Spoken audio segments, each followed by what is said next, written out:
Hello everyone, now we are starting a Spark SQL. So till now what actually we were doing, we were writing a PySpark code and we were doing all the transformation.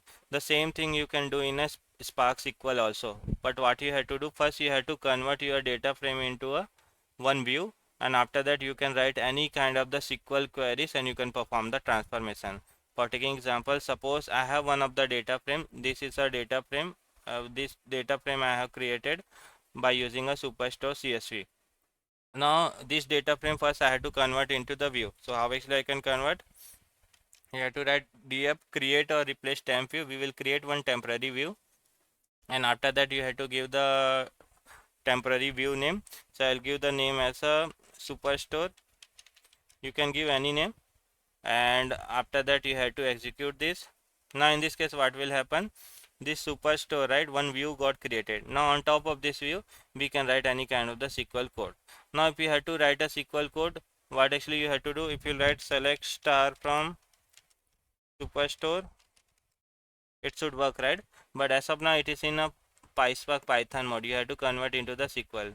If you convert into the SQL, then you can execute, it will work. You can write any kind of the SQL code and you can perform an analysis. So you can see I am able to write a SQL code and I am able to do an analysis also. The first way is like from here you can convert into the SQL, or the second way is like you can also write a %% SQL and you can write any SQL codes. Write select star from Superstore, limit 2. If I'll execute, only the 2 record will be shown. Now this is one way of doing this. Now second way is like, suppose you are in a PySpark Python mode only, but if you want to run a SQL, so what you can write, spark.sql, and after that you have to double quote, you have to pass the SQL queries. If I write select star from Superstore and if I'll execute, it will work. But if you want to display, right, as of now it is only showing the data frame, so you can write display how actually we were using previously, right? If you write display, you can write a query inside this and that also will work. You can see this also is working. So there are two ways. The first way is like you can convert this into the Spark SQL and you can write %% SQL and you can write your any SQL query. The second way is like in a PySpark mode only, you have to write spark.sql and under that you have to pass your SQL code, and if you do a display it will work. So like this actually we can write any kind of the SQL code.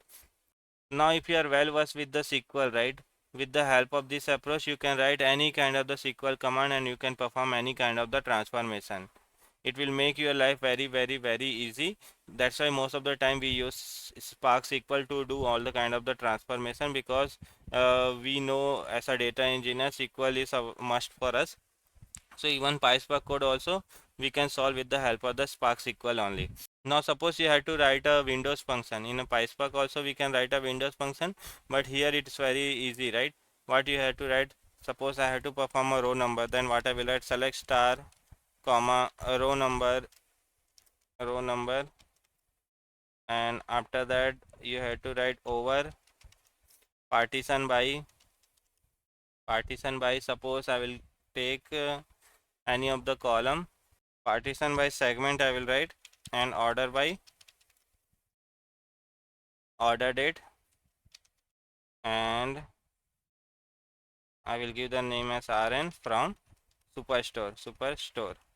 Now if you want to run this you have to convert into the SQL. Let's convert into the SQL. Now if I'll execute this, you can see one row number column will be created. The same operation you can do in a PySpark also, but SQL also you can do the same operation. Now if I'll show you, one row number column will be created and it will generate the row number for you based on the condition. So like that you can write any SQL. Now you have converted into a view, and after that on top of that you are writing a SQL command. Now suppose you want to convert back to the data frame only, how actually you can do that? So what you have to write, suppose this is the query, this I want to convert into a data frame. What actually I have to write? So I will go there, I will create one new data frame. I'll give the name as a final data frame. You can give any name.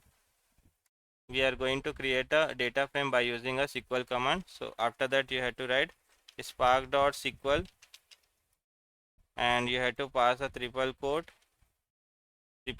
here, and in between you have to pass your SQL code. This is the SQL code, spark.sql you have to write, and after that we will execute.